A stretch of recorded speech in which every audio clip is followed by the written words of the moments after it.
డిలైట్కి వచ్చానండి. చాలా బాగుంది. దీని పేరు రెయిన్బో డిలైట్. ఈ ఓనర్ 1953లో చిన్న పార్కింగ్ లాట్లో స్టార్ట్ చేశారట బిజినెస్.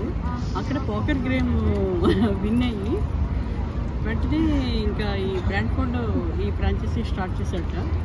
చాలా పెద్ద క్యూస్ ఉన్నాయి. ఏ రోజు కొన్ని రోజులు అయితే 2 hours లైన్ అవుట్ ఉంటున్నారట. చాలా బాగుందండి. వెరైటీస్ ఆఫ్ ఐస్ క్రీమ్స్ ఉన్నాయి ఇక్కడ. వీళ్ళది peanut butter flavour and chocolate ఫ్లేవర్ది చాలా ఫేమస్ అయ్యాట. ఇవి కూడా చాలామంది తీసుకెళ్తున్నారు రెయిన్బో డిలైట్.